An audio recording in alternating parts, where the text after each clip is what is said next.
Dikatakan Imam Mahdi dah keluar. That the only name that Allah uses for me is Rasulullah, because I am the messenger of Allah before Qiyamah. I am the leader of the Ummah.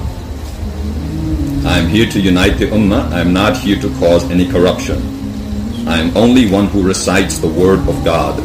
I am the chosen one of God.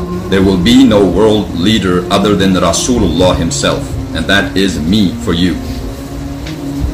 So heed the warning of Allah. Kini dah mula dibai'ah oleh beberapa orang, namanya juga Muhammad bin Abdullah. This is me, Muhammad ibn Abdullah. Para pengikutnya sanggup bersumpah untuk dilaknat jika berbohong. Jika saya berdusta, saya bersedia dilaknat Allah. Perkara ini tengah disebarkan sekarang di TikTok, FB dan sebagainya. Adakah ia betul-betul Imam Mahdi? Dan apakah ciri-ciri Imam Mahdi sebenarnya menurut hadis Rasulullah SAW? Kita akan bahas dan bongkarkan dalam video kali ini. Jadi tengok video ini sampai habis agar tidak keliru nanti.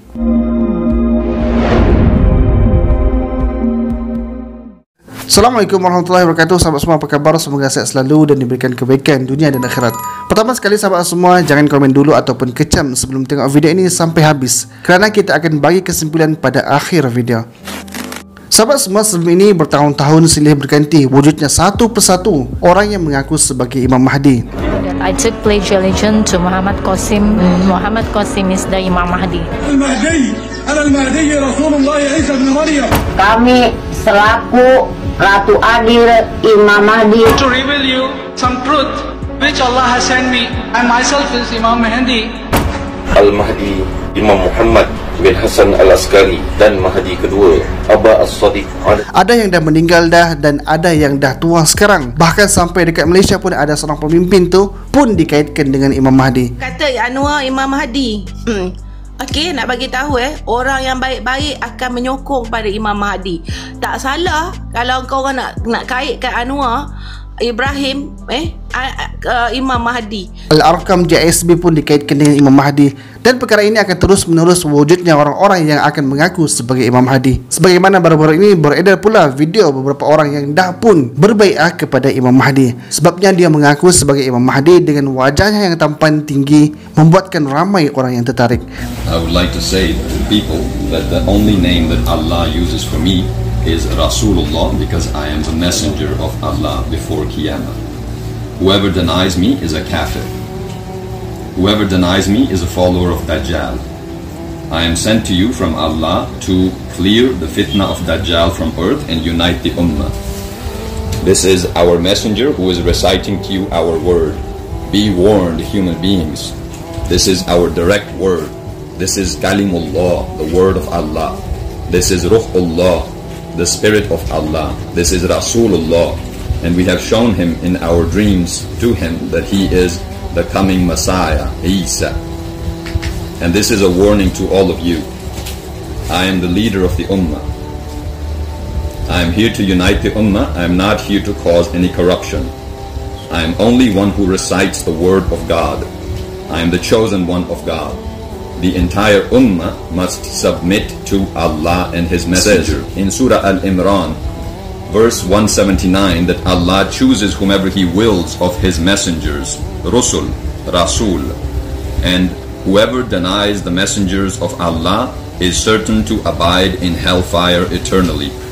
Look at the state of the Ummah today. Do you think that this is a joke? That the children of Palestine are dying, that the Muslims of the world are suffering, and here you are discussing petty discussions and disobeying me, the one who is sent to you to unite you all? This is disobedience to Allah, and I am here to end your suffering and your oppression. There will be no world leader other than Rasulullah himself, and that is me for you. Obey me, a clear warner. I am a warner to the disbelievers. I am a giver of good news to the believers, just like all the messengers are.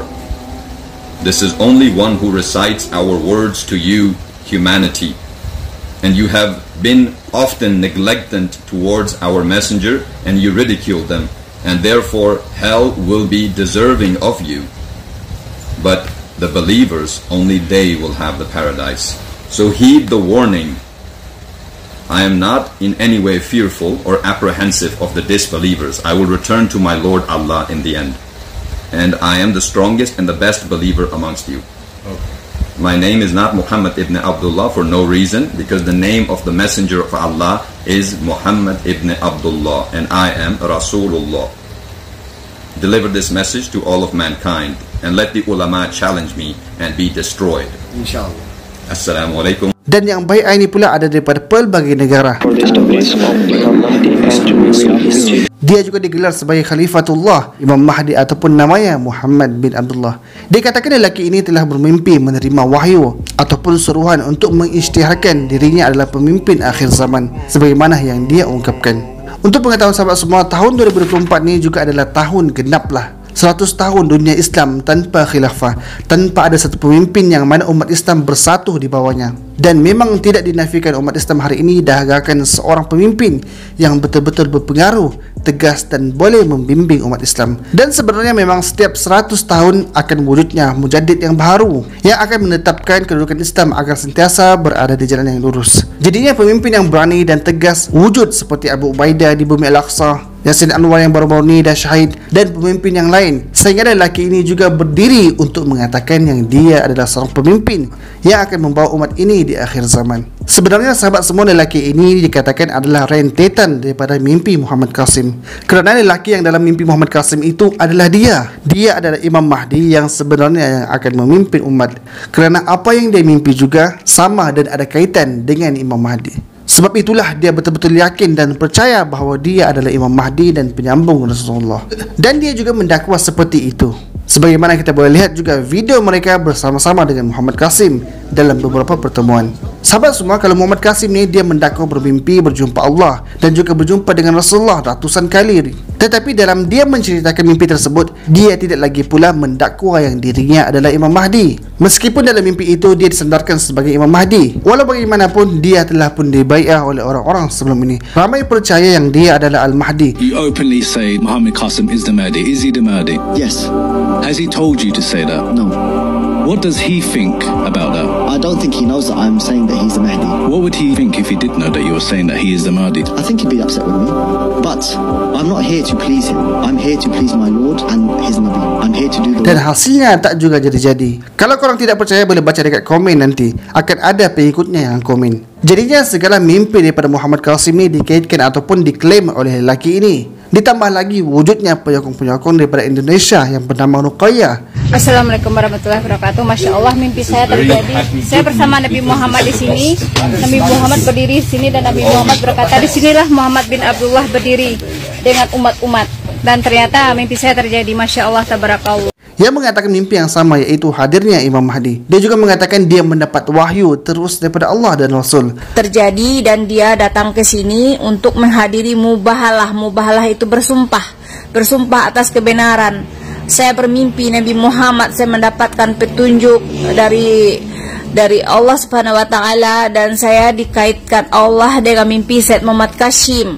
Dan mereka grup Gaza ingin saya bersumpah apakah saya benar mendapatkan hal itu, dan saya bersedia bersumpah bermubahalah. Makanya mereka inilah yang menyambut lelaki tadi dan pengikutnya di Indonesia dan berniat untuk mengembangkan lagi ajaran tersebut di Indonesia dan negara-negara yang sekitarnya, dan mencari seramai mungkin untuk berbai'ah kepadanya. Dia sanggup datang daripada luar negara ke Asia Tenggara untuk mencari dan mendapatkan pengikut.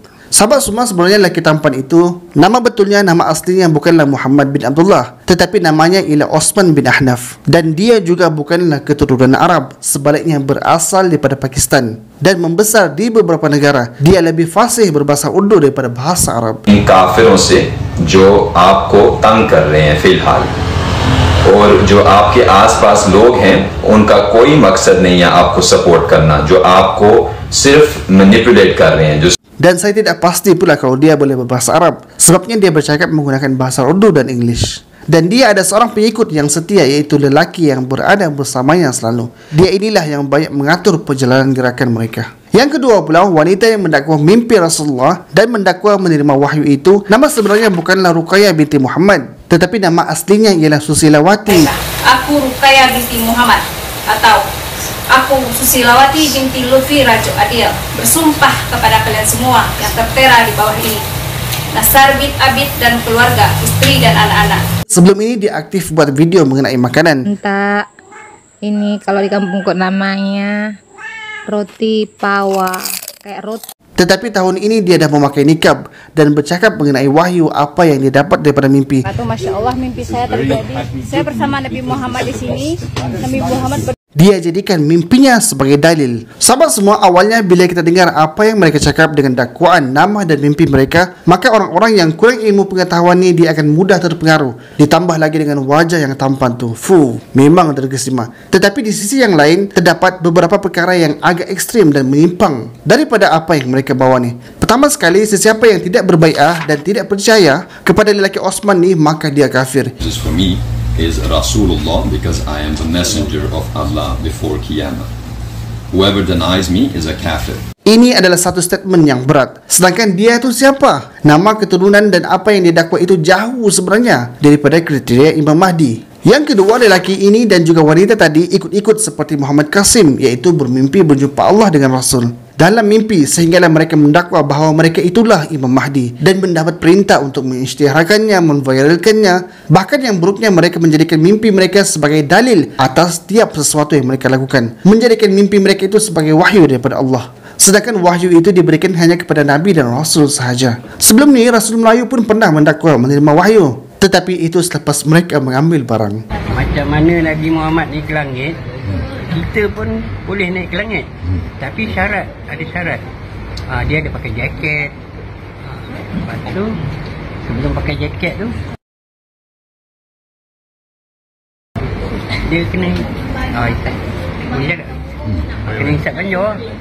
Sahabat semua, ulama telah menggariskan kepribadian dan kriteria Imam Mahdi berdasarkan hadis. Imam Mahdi itu adalah seorang anak Adam, dahinya luas dan hidungnya mancung. Kedua-dua matanya bercelak, wajahnya bercahaya seakan-akan beliau adalah bintang yang menyinar. Di bahagian bahunya ada tanda seperti yang terdapat pada Rasulullah SAW. Warna kulitnya adalah warna orang Arab dan tubuh badannya seperti tubuh orang Israel. Umurnya 40 tahun dan dalam sebahagian riwayat 30 sehingga ke 40 tahun. Akhlaknya menyerupai akhlak Nabi SAW dan namanya adalah Muhammad bin Abdullah Al-Alawi Al-Hasani.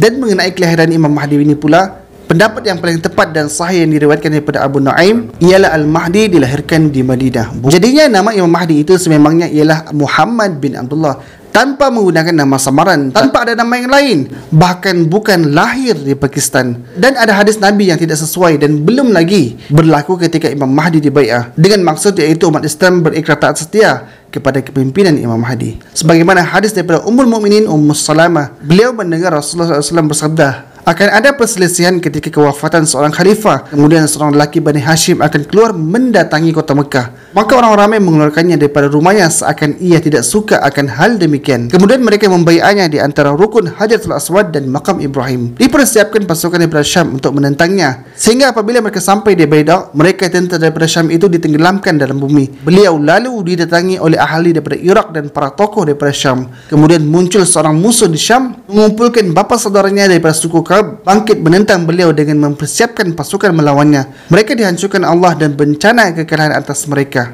Itulah yang digelar hari kekalahan Ka'b. Al-Mahdi lalu membuka kunci perbendaharaan harta, lalu mengagihkannya dan beliau menyebarkan Islam ke penjuru dunia. Dan mereka akan tinggal seperti itu selama 7 tahun ataupun dalam sabda yang lain 9 tahun.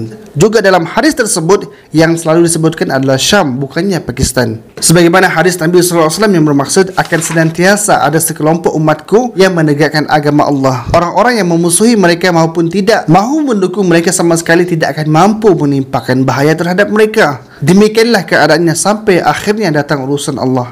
Muaz bin Jabal mengatakan bahawa mereka berada di Syam. Muawiyah berkata, lihatlah ini Malik menyebutkan bahawa ia telah mendengar. Muaz bin Jabal mengatakan bahawa kelompok tersebut berada di Syam. Jadi sahabat semua, bila kita tengok map, Syam ni berada di atas dan yang paling dekat ialah Palestin. Dan orang-orang Palestin inilah daripada dulu lagi sampai sekarang mereka masih lagi terus-menerus berjuang melawan musuh-musuh mereka sehinggalah ke hari ini. Meskipun mereka dizalimi, tetapi masih lagi kuat untuk bertahan. Juga Imam Mahdi itu dibai'ah di Mekah oleh para ulama, bukan dibai'ah di Indonesia. Ditambah lagi dengan seorang wanita Susilawati dan keluarganya. Dan juga hadis memperlihatkan ramainya musuh-musuh menanti untuk membunuh Imam Mahdi. Dan ia pun dibai'ah setelah diperelokkan dirinya dalam satu malam. Bagaimana sabda Rasulullah SAW, Al-Mahdi adalah berasal daripada golongan kami Ahlul Bait. Allah memperbaikinya dalam satu malam. Ibnu Katsir berkata perkataan yuslihu dengan maksudnya iaitu Allah memberikan ampunan kepadanya serta memberi petunjuk kepadanya yang mana belum berlaku sebelum ini. Sebab itulah para ulama mengatakan Imam Mahdi ini tidak tahu dirinya adalah Imam Mahdi, melainkan setelah diperbaiki dirinya pada satu malam. Yang lelaki Osman ni pula mengaku sendiri siap memberi amaran lagi siapa yang tidak ikut dia kafir. Itu memang dahsyat. Jadi kesimpulannya sahabat semua, lelaki ini jauh daripada kriteria Imam Mahdi dan jelas dia bukanlah Imam Mahdi. Hanyalah mereka yang suka tidur dan bermimpi bermacam-macam. Bahkan dia bebas ke mana-mana yang dia suka tanpa ancaman. Lagi satu, tanda-tanda besar belum lagi berlaku sekarang. Sahabat semua, persoalan Imam Mahdi ni hanyalah Allah yang tahu. Allah Maha mengetahui segalanya. Kita ni pun belum tentu sempat untuk berada pada zaman Imam Mahdi. Samalah dengan orang-orang sebelum ini mengatakan pelbagai dakwaan mengenai Imam Mahdi, tetapi mereka ada pergi dulu. Kita pun boleh jadi akan meninggal dulu sebelum masa itu tiba. Jadinya kesempatan yang kita ada sekarang ni, marilah sama-sama kita beringat memperbaiki diri dan banyakkan amal soleh untuk kita jadikan bekal di alam sana. Itu yang lebih utama.